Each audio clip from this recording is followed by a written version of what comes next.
வணக்கம் நண்பர்களே, இது VDL விளாக்ஸ். கதை கேட்கலாம் வாங்க. முல்லைக்கு தேர் கொடுத்த வீரயுக நாயகன் வேல்பாரியின் கதையை கேட்க வந்த உங்க எல்லாரையும் பாரியின் பரம்பு மலைக்கு திரும்பவும் கூட்டிட்டு போறதுல எனக்கு ரொம்பவே மகிழ்ச்சி. நாம கதை கேட்கறதுக்கு முன்னால நம்ம சேனலுக்கு சப்போர்ட் பண்ணி சப்ஸ்கிரைப் பண்ண அனைத்து நல்ல உள்ளங்களுக்கும் நன்றி. தொடர்ந்து சப்போர்ட் பண்ணுங்க. வாங்க கதை கேட்கலாம். காலம்பன் பாரியை தாக்க தயாரா இருக்கிறான். பாரியும் காலம்பனை தாக்க தயாரா இருக்கிறாங்க. காலம்பனோட தாக்குதலை எதிர்கொள்ள பாரி நிற்கும் போது காலம்பனோட வாய் கிழவன் சொன்ன பெயரை உச்சரிக்குது. பாரி. நான் பாரி என்னும் மனிதனுடனா இவ்வளவு நேரம் மோதிக்கொண்டிருந்தேன். மனம் நம்ப மறுக்குது. எதிரியை பாரியாக எண்ணத் தொடங்கிய கணத்திலிருந்தே அவனது ஆவேசமே உதிரத் தொடங்கிருச்சு. அடிவேர் அறுபட்ட மரம் போல் உணர்ந்தான் காலம்பன். தாக்குதலுக்காக பறவையின் சிறகு போல விரிந்த அவனோட கைகள் அவனை அறியாமலேயே சரிஞ்சது. அவனது செயல்கள் எவையும் அவன் கட்டுப்பாட்டுக்குள்ள இல்லை. பாரியை பற்றி சிறு வயது முதல் கேள்விப்பட்ட கதைகள் காலம்பனை செயலிழக்க வச்சிருச்சு அப்படின்னே சொல்லலாம். காலம்பன் பாரி கூட போர் புரிய முடியாம அவனோட கைகள் குவியுது, கால்கள் மண்ணில் சரிஞ்சுக்கிட்டு இருந்துச்சு. அதுக்கப்புறம் பரம்புக்குள்ள எதுக்காக தெய்வ வாக்கு விலங்கை எடுத்துட்டு போறோம் அப்படின்ற கதையை பத்தி சொல்ல ஆரம்பிக்கிறான் காலம்பன். காலம்பன் சொல்லக்கூடிய ஒவ்வொரு கதையும் பாரிக்கும் தேக்கனுக்கும் நீலனுக்கும் பழையனுக்கும் அதிர்ச்சியை கொடுக்குது. அப்படி என்ன கதை சொன்னாரு அப்படின்றத தெரிஞ்சுக்கலாம். சரி, இவ்வளவு நேரம் பரம்பு மலையில இருந்தோம். இப்போ காலம்பன் எதுக்காக தேவவாக்கு விலங்குகளை எடுக்க பரம்பு மலைக்கு போனா அப்படின்னு தெரிஞ்சுக்க மதுரைக்கு போகலாம். இப்ப மதுரை அரண்மனையில என்ன நடக்குது அப்படின்னு பார்க்கலாம். புதிய வேற்பனுக்கு பெண் பார்க்கும் நிகழ்வு 2 ஆண்டுகளுக்கும் மேலா நடந்துகிட்டு இருக்கு. பாண்டிய நாட்டுக்கு இளவரசியாகவும் பின்னாளில் பேரரசியாகவும் முடிசூட்டப்பட போகிறவளை தேர்வு செய்ய எத்தனையோ வழிமுறைகளும் விதிமுறைகளும் இருக்கு. சேர சோழ பேரரசுகளிலிருந்து பெண்ணெடுக்கும் அளவிற்கு மூவருக்கும் இடையே நல்லுறவு இல்லை. அதே நேரம் சிற்றரசர்களிடமிருந்து பெண்ணெடுப்பது பேரரசுக்கு அழகில்லை. குலசேகர பாண்டியன் காலத்துல பாண்டிய நாடு முதல் இடத்துல இருந்துச்சு.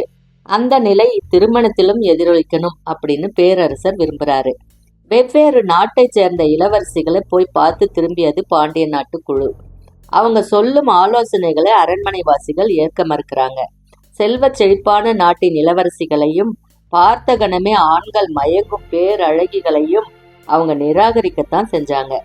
எதனால இப்படி செய்யறாங்க அப்படின்றது முதல்ல விளங்காம தான் இருந்துச்சு. பின்னாலதான் செய்தி மெல்ல மெல்ல கசிய தொடங்குச்சு. புதிய வெப்பன் உயரத்துல கொஞ்சம் குறைஞ்சவன். அவனை விட உயரமான பெண் எவ்வளவு அழகியாக இருந்தாலும் புதிய வெப்பன் ஏற்பதில்லை.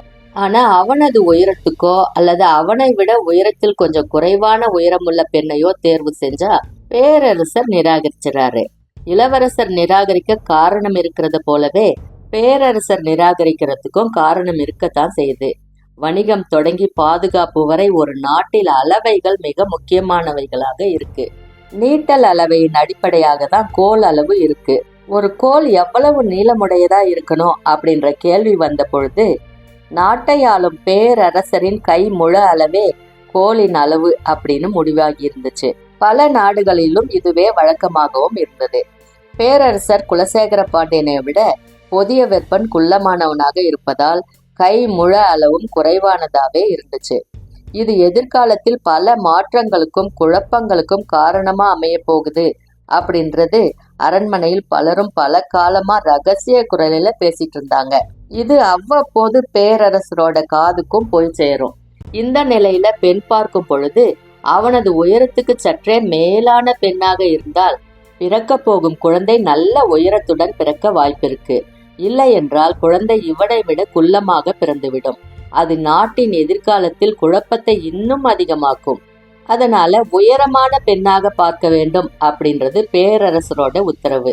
இந்த உத்தரவு இளவரசருக்கு தெரிவிக்கப்படல. அவரோ தன்னை விட உயரமான பெண்ணை ஏற்றுக்கொள்ள மறுக்கிறாரு. இதனால் தேர்வு செய்யும் எந்த பெண்ணும் முடிவாகாமலே போகிறாள். தந்தையின் முடிவும் மகனின் முடிவும் வேறு விதமாக இருப்பதால் பெண் பார்க்கும் பணியில் ஈடுபட்டவர்கள் பெரும் குழப்பத்துல சிக்கி தவிக்கிறாங்க. இந்த நிலையில்தான் சூழ்கடல் முதுவனின் மகள் நமது இளவரசருக்கு மணமுடித்தால் என்ன என்ற கேள்வி எழுது.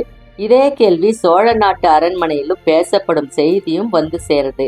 சூழ்கடல் முதுவனின் செல்வச் செழிப்பும் யவன அரசாட்சியுடனும் யவன வணிகர்களுடனும் அவனுக்கு இருக்கும் தொடர்பும் சாத்துக்களின் தலைவன் என்ற பெரும் பதவியும் யாரையும் ஈர்க்கும் தன்மை கொண்டது. அதனால இதுல நாம முந்திக்கணும் அப்படின்னு பேரரசர் நினைக்கிறாரு. இளவரசன் புதிய வெப்பனோ அந்த பெண்ணை பற்றி எந்த விவரத்தையும் கேட்க கூட தயாரா இல்லை. வணிகமே அரசாட்சியின் அச்சாணியா இருக்கு அப்படின்றத நல்லாவே தெரிஞ்சு வச்சிருந்தான். சேர நாட்டினர் யவன வணிகத்தின் மூலமே உச்சத்தை அடைஞ்சாங்க அப்படின்றது எல்லாருக்குமே தெரியும். அதனால அவன் உடனடியா சம்மதிக்கிறான். பாண்டி நாட்டு சம்மதம் தெரிவிக்கப்பட்ட உடனே அடுத்த கட்ட பணிகள் தொடங்குது. சிறிது காலத்திலேயே பேரரசருக்கு மற்றும் ஒரு மகிழ்வான செய்தியும் வந்து சேருது. அவர் எதிர்பார்த்தது போலவே புதிய விற்பனை விட பொற்சுவை கொஞ்சம் உயரமானவள் அப்படின்றது. அதை கேட்ட அவரோட மகிழ்வுக்கு அளவே இல்லை. புதிய விற்பனுக்கு இப்பொழுது இதுவெல்லாம் ஒரு பொருட்டே அல்ல. சூழ்கடல் முதுவனின் மகள் அரண்மனைக்கு வந்து சேரும் பொழுது பறவைகள் எல்லாம் மரத்தில் வந்து அடைவதைப் போல கடலில் மிதக்கும் கப்பல்கள் எல்லாம் பாண்டிய நாட்டு துறையில் வந்து அடைய போகின்றன. அது கடல் மேலாதிக்கத்துக்கான வாசலை திறக்கும். வணிகம் சூழ்ச்சியை அடிவுரமாக கொண்டது. அது கொடுத்து வாங்கும் இரு கைகளுக்குள்ளும் குருதையைப் போல ஓடுவது. சாத்துக்களின் பெருந்தலைவன் பல நாடுகளின் அரசியல் அறிந்தவனாக இருப்பான். எந்த ஒரு நாட்டின் உள் விவகாரங்களையும் அவனால் எளிதில் அறிந்து சொல்ல முடியும். சாத்துக்கள் என்ற இவ்வமைப்பின் கீழுள்ள பெரு வணிகர்கள் பலரும் சிற்றரசர்கள் பலருக்கு பெண் கொடுத்து பெண் எடுத்தவர்கள்.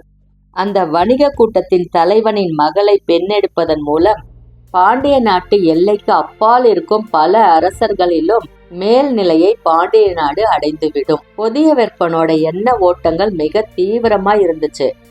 எண்ண ஓட்டங்களுக்கு இடையிலே மணமகளின் உயரமோ அழகோ மட்டுமல்ல, மணமகள் என்ற பெண்ணே கண்ணுக்கு தெரியல. கொடுத்து வாங்கும் கைகளான குலசேகர பாண்டியனின் கையிலும் சூழ்கடல் முதுவனின் கையிலும் ஒரே ரத்தம் தான் ஓடிக்கொண்டிருந்தது. இருவரும் மிகுந்த மகிழ்வோடு மணமுடிப்புக்கு ஒப்புக்கொண்டு மணவிழாவுக்கான ஏற்பாடுகளை பற்றி பேசத் தொடங்கிட்டாங்க. இந்த நிலையில்தான் சூழ்கடல் முதுவனின் செல்வச் செழிப்பை பற்றிய பல்வேறு செய்திகள் பேரரசருக்கு தெரிய வருது. உலகின் பல தீவுகளில் கிடைக்கும் மிக உயர்ந்த மணிக்கற்கள் எண்ணற்றவை அவரிடம் உண்டு. அது மட்டுமல்ல, வணிகர்கள் பலரும் திருமண பரிசாக தர உள்ள பொருட்களை பற்றி பல்வேறு வகையான செய்திகள் வந்து சேர்ந்துகிட்டே இருக்கு. ஒரு நாள் பேரரசர் இந்த திருமணத்தை முன்னிட்டு சாத்துக்களின் தலைவன் என்ற முறையில் சூழ்கடல் முதுவனுக்கு நான் மிக உயர்ந்த பரிசு பொருள் ஒன்றினை தர விரும்புகிறேன் அப்படின்னு சொல்றாரு. அவையில இருக்கிற எல்லாருமே கட்டாயம் தர வேண்டும் பேரரசே அப்படின்றாங்க. என்ன தருவது? விலை உயர்ந்த முத்துக்கள் நம்மிடம் உள்ளது. ஆனால் வணிகர் குல தலைவனுக்கு அவற்றை வழங்குதல் வியப்பை ஏற்படுத்தாது. வேறென்ன வழங்குவது? யவனம் மட்டுமன்று, உலகின் பல இடங்களில் செய்யப்பட்ட அழகு பொருட்களை பார்த்து மகிழ்ந்தவராதான் அவர் இருப்பார். அவரிடம் பாண்டிய நாட்டு அழகு பொருளை கொடுப்பதும் பொருட்டாக இருக்காது. வேற என்னதான் தருவது? அவையோர் சளைக்காமல் ஆலோசனை வழங்குறாங்க. வணிகர்கள் மூலம் கொண்டு வரப்பட்ட பொருள்களை பற்றிய ஆலோசனைகளாதான் எல்லாமே இருந்துச்சு. அதனால எந்த பொருளை கொடுப்பது அப்படின்றது தெரியாம எல்லாரும் திகச்சு போய் நிக்கிறாங்க. வியப்பை ஏற்படுத்தக்கூடிய ஒரு பரிசு பொருள் பற்றிய ஆலோசனையை யாராலுமே வழங்க முடியல. பேரரசருக்கு சோர்வையே மிஞ்சது. அவையின் நடவடிக்கையை நன்கு அறிந்தவர்கள் பேரரசரின் சோர்வை எதிர்பார்த்து காத்துட்டு இருப்பாங்க. அந்த நேரம்தான் அவர்கள் பேச தொடங்குவாங்க. சோர்வோடு இருக்கும் பேரரசர் அவங்க சொல்லும் கருத்தை ஏத்துக்குவாங்க அப்படின்றது அவங்களோட எண்ணம். ஆனா அவங்க கூட இன்னைக்கு எழுந்து பேசல. ஏன்னா எல்லா கருத்துக்களும் சொல்லப்பட்டாயிடுச்சு. இனி சொல்ல ஒண்ணுமே இல்லை அப்படின்ற நிலையில தளபதி கருங்கைவாணன் எழுந்து நிற்கிறான். யாருமே எதிர்பார்க்காமல் தான் இருந்தது. கருங்கைவாணன் முன்வந்தது. பேரரசர் அனுமதித்தால் சூழ்கடல் முதுவன் வியக்கும் பரிசு பொருள் பற்றி என்னால் கூற முடியும். என்ன அது? சூழ்கடல் முதுவன் தனக்காகவும் தனது குடும்பத்தினருக்காகவும் செய்துள்ள மிகச் சிறந்த கப்பல் ஒன்று உண்டு. அதன் பெயர் கடற்கோதை. அந்த கப்பலை கண்டு யவன அரச குடும்பமே வியந்ததாம். அதன் வேலைப்பாடுகள் அப்படி அரசே. கடற்கோதையை மற்ற எல்லா கப்பலையும் போல ஒவ்வொரு துறைமுகத்திலும் நிறுத்தி அடிமைகளை மாற்றி அல்லது ஓய்வெடுக்க வைத்து மீண்டும் கொண்டு செல்வது அவருக்கு பிடிக்கல. தொலை தூரம் வரை கப்பல் நிறுத்தாமல் கொண்டு செல்லும் ஆற்றல் கொண்ட அடிமைகள் யவனர்களிடமே உண்டு. சிறைபிடிக்கப்பட்ட கருங்கொள்ளையர்களையே அவர்கள் கப்பல் அடிமைகளாக பயன்படுத்துகின்றனர். அவ்வடிமைகளின் தோள்கள் சோர்வின்றி நெடுந்தொலைவுக்கு கப்பலை கொண்டு சேர்க்கும். அதனால யவனர்களிடம் எவ்விலையும் கொடுக்கிறேன், அவ்வகை அடிமைகளை எனக்கு தாருங்கள் அப்படின்னு கேட்டிருக்கிறாரு. அவரின் வேண்டுதலை யாருமே மறுக்கல, ஆனா இன்னும் கொடுக்கல அப்படின்னு சொல்லி கருங்கைவாணன் நிறுத்துறான். பேரரசர் உள்ளிட்ட அவையோர் அனைவரும் கருங்கைவாணன் அடுத்து சொல்ல போவதை உத்து கவனிக்கிறாங்க. கருங்கொள்ளையர்களுக்கு இணையான திரள் தோலும் பேருடல் வலிமையும் கொண்டவர்கள் இந்த மண்ணிலும் கூட உண்டு. எல்லாரும் வாய் பிளந்து கேட்கிறாங்க, யார் அவர்கள் அப்படின்னு பேரரசர் கேட்கும்படி எண்ணத்தை தூண்டி, ஆனால் அவர் கேட்பதற்கு முன் பணிந்து சொல்வது அரசவை வித்தைகளில் ஒன்று. கருங்கைவாணன் பணிந்து சொன்னான், திரையர் கூட்டம் ஒன்றிருக்கிறது. மேற்கு மலையின் ஆதி பழங்குடி கூட்டம். அவர்களை வென்று அடிமைகளாக்கினால் சூழ்கடல் முதுவனை வியப்பிலே திகைக்கச் செய்யும் பரிசு பொருளை வழங்கலாம். குலசேகர பாண்டியனின் முகத்தில் மகிழ்ச்சி பூத்தது. அரசவை வித்தைகளில் நம் எல்லோரையும் விஞ்சிக் கொண்டிருக்கிறான் கருங்கைவாணன் என்ற பேச்சு அவையில் கேட்டுக்கொண்டிருந்த பொழுது சிலரின் மனதில் மட்டும் எண்ணங்கள் வேறு விதமாயிருந்துச்சு. கருங்கைவாணன் வலிய போய் தலையை கொடுத்து விட்டான். திரையர்கள் உட்காடுகளில் இருக்கும் மாவீரர்கள். அம்மலை அடிவாரத்தில் இருக்கும் சோழன் பெரும் படை திரட்டி மாத கணக்கில் போரிட்டு அவர்களை வெல்ல முடியாமல் திரும்பிவிட்டான். நாமோ மிக தொலைவில் இருப்பவர்கள். இங்கிருந்து படை திரட்டி போய் அவர்களை வெல்வதெல்லாம் ஒருபோதும் நிகழாத செயல். கருங்கைவாணன் தன் பெயரை தானே கெடுத்துக்கொள்ள வழியமைத்துக் கொள்கிறான் அப்படின்னு எல்லாரும் நினைக்கிறாங்க. கருங்கைவாணனை நன்கறிந்த சிலரால் தான் உண்மையான காரணத்தை சிந்திக்க முடியுது. போரினை அரச கடமையாக நினைப்பவன் அல்ல கருங்கைவாணன். அவனுக்கு அதுதான் செயல், சிந்தனை, வாழ்வு எல்லாம். போரின் அனைத்து முகத்தையும் அறியும் அவனது ஆவல் ஒருபோதும் குறைந்ததில்லை. தனது வீரர்களுக்கு எதிரியை வைத்து போரினை பயிற்றுவிக்கும் வேலையை ஒவ்வொரு போர்க்களத்திலும் செய்பவன். மிகச் சிறந்த எதிரிகளை தேடி களம் அமைத்து கொண்டே இருப்பான். திரையர்களின் வீரம் பற்றி எண்ணற்ற கதைகளை கேட்டு வளர்ந்தவன். இன்று உலகம் போற்றும் பாண்டிய தளபதி. ஆனாலும் கதைகள் உருவாக்கி வைத்திருக்கும் பகை ஒருபோதும் அழியாது. பகை மட்டுமே வீரத்தின் விசையை கூட்ட வல்லது. பகையின்றி ஒருவன் வீரனாக உயிர் வாழ்ந்து விட முடியாது. கருங்கைவாணன் எல்லா போரிலும் வெற்றியை தான் தழுவியிருந்தான்.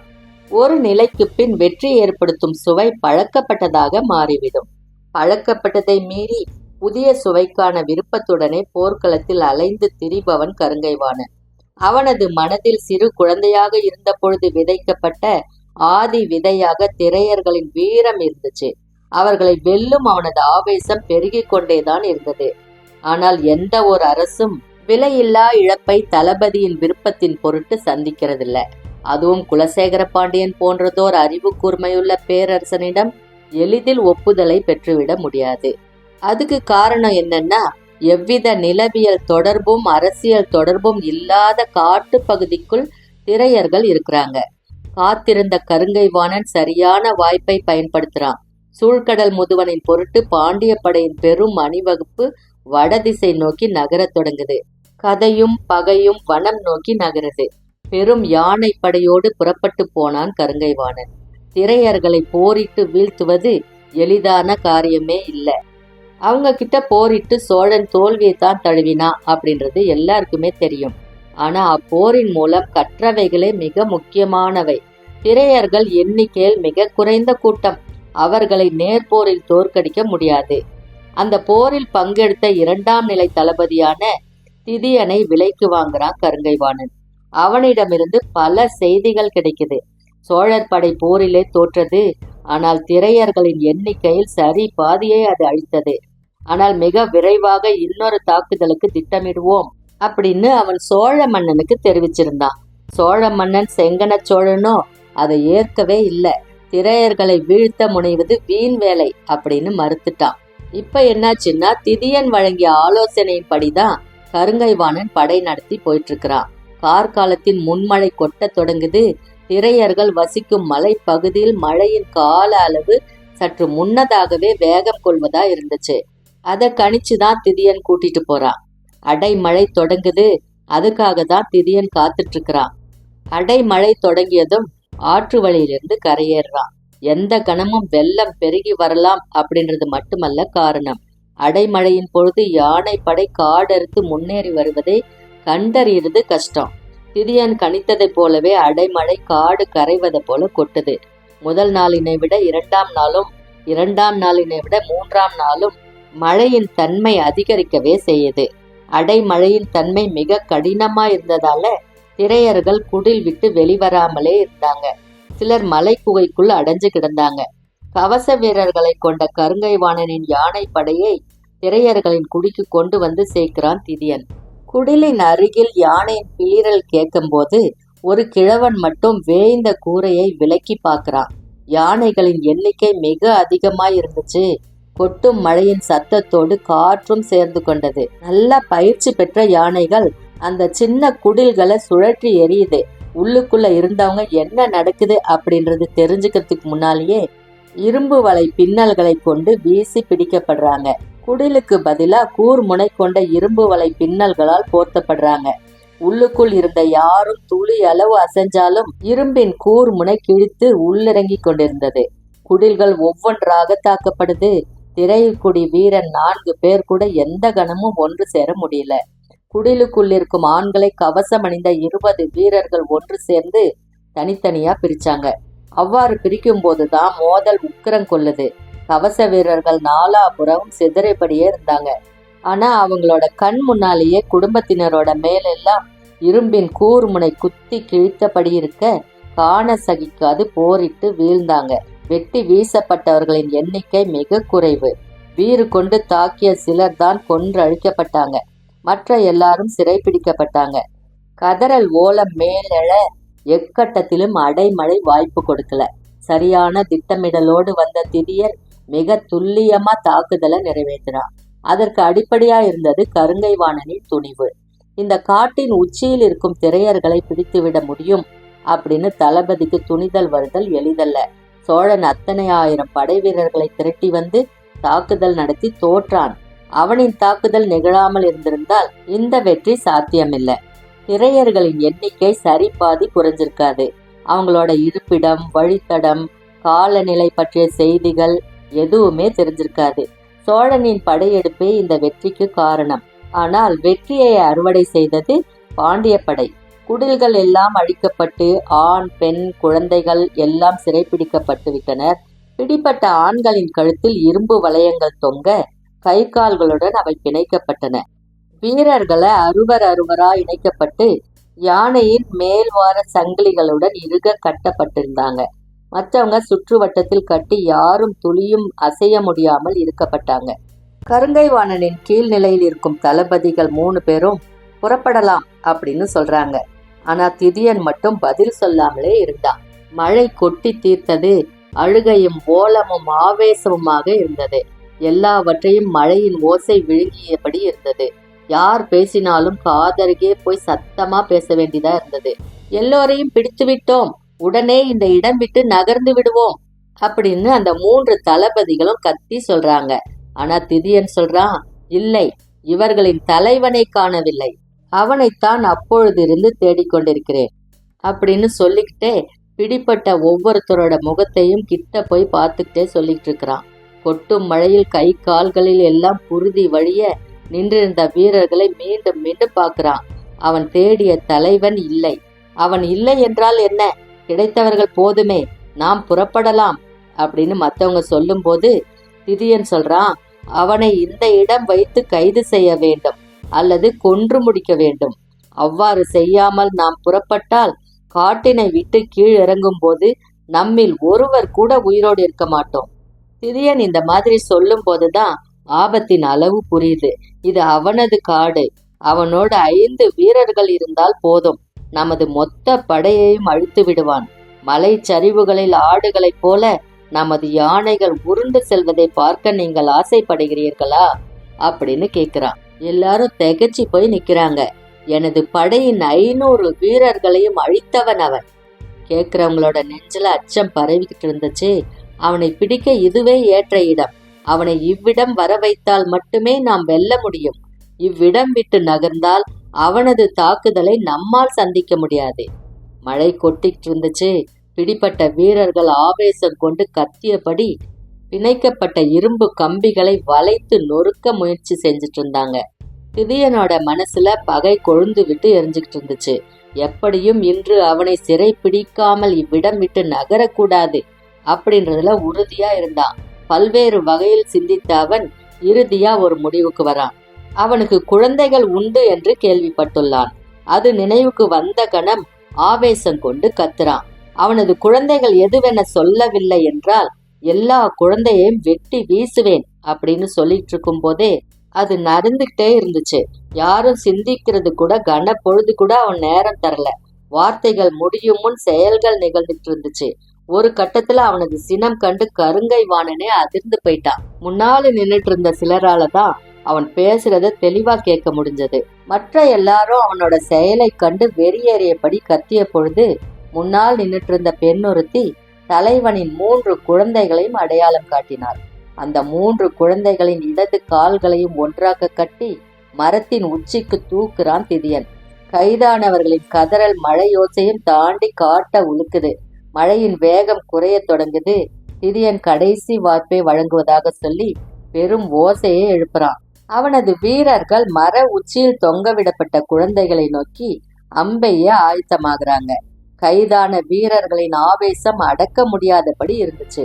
யானையோடு கட்டப்பட்ட அருவரும் இழுத்து நகர்த்திய பொழுது நிலை கொள்ள முடியாத யானைகள் பிளிரத் தொடங்குது. அவற்றின் கால்கள் நீரோடும் ஈர மண்ணில் வழுக்க ஆரம்பிக்குது. முன்புற யானைகள் நிலை கொள்ள திணறிய பொழுது பின்புற யானை ஒன்று சரிந்து உட்கார்ந்தது.